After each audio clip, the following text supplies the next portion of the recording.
ముఖ్యంగా తెలుగుదేశం పార్టీ గత 7 నెలల నుంచి ఈ దొంగ ఓట్ల ప్రక్రియపైన ఏ విధంగా పోరాడుతున్నామో మీకు తెలుసు. ఈ ఓటర్ లిస్ట్ ఈరోజు రావటం జరుగుతుంది.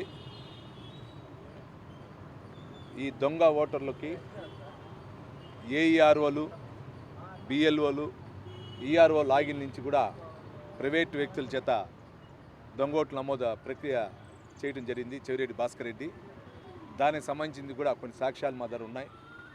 గతంలో కూడా ఇవ్వటం జరిగింది. వాటన్నిటిని కూడా కొన్ని సాక్ష్యాలన్నీ పెట్టడం, అదేవిధంగా దానికి సంబంధించినటువంటి పైన కూడా కేసులు కట్టమని చెక్ చేసి ఎంక్వైరీ చేయమని కూడా నిన్న కొన్ని మండలాలకు సంబంధించినటువంటి స్టేషన్ హౌస్ ఆఫీసర్లకి, అదేవిధంగా కలెక్టర్ గారికి, ఎస్పీ గారికి కూడా ఇవ్వటం జరిగింది.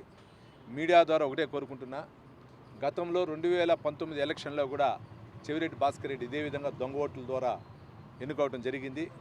అప్పుడు కూడా కొన్ని పంచాయతీలు ఏ విధంగా దొంగ ఓట్లు ఎక్కించాడో దానికి కూడా సాక్ష్యాలు ఉన్నాయి. 2019 ఓటర్ లిస్టు మేము వెతికితే ఆ ఓటర్ లిస్టు వెతికినప్పుడు బయటపడింది నిజం. అదేవిధంగా ఇప్పుడు కూడా ఇదే విధంగా దొంగ ఓట్లు ఫామ్ 6 ద్వారా పెట్టడం, ఫామ్ 7 ద్వారా మా పేర్లు పెట్టి ఫామ్ 7 ద్వారా ఓట్లు తొలగించడం, అదేవిధంగా ఫామ్ 8 అంటే బయట వ్యక్తులను కూడా అక్కడ ఓట్లు లేదని ఇక్కడ నమోదు చేసేదానికి చేయటం, ఫామ్ 8 ద్వారా కూడా చేయటం, ఇవన్నీ కూడా సుమారు చేయటం జరుగుతూ ఉంది మన భాస్కర్ రెడ్డి. వీటిపైన అన్నిటి కూడా మేము ఎంక్వైరీ చేయమని కూడా గతంలో చెప్పాం. ఇప్పుడు ఈ ఓటర్ లిస్టు పైన, ఈ ఓటర్ లిస్టుకి లాగిన్ అయినటువంటి అనఫిషియల్ అకౌంట్స్ని కూడా దీనిపైన కూడా ఎంక్వైరీ చేసి, ఈ రాష్ట్ర ప్రభుత్వం పైన మాకు నమ్మకం లేదు కాబట్టి సిబిఐ ద్వారా ఈ ఎంక్వైరీ చేసి దీన్ని కూలంకషంగా చర్య తీసుకోవాలని కూడా మీడియా ద్వారా కోరుకుంటున్నాం.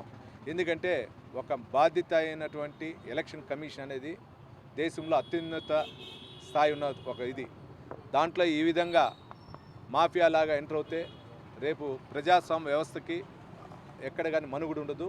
కాబట్టి దీన్ని చర్యలు తీసుకోవాలని కూడా ఎస్పీ గారిని కోరుకోవడం జరుగుతుంది. మరిన్ని వీడియోస్ కోసం ఛానల్ ని సబ్స్క్రైబ్ చేయండి. లేటెస్ట్ అప్డేట్స్ కోసం వాట్సాప్ ఛానల్ ని ఫాలో చేయండి. అండ్ లింక్ డిస్క్రిప్షన్ లో ఉంది.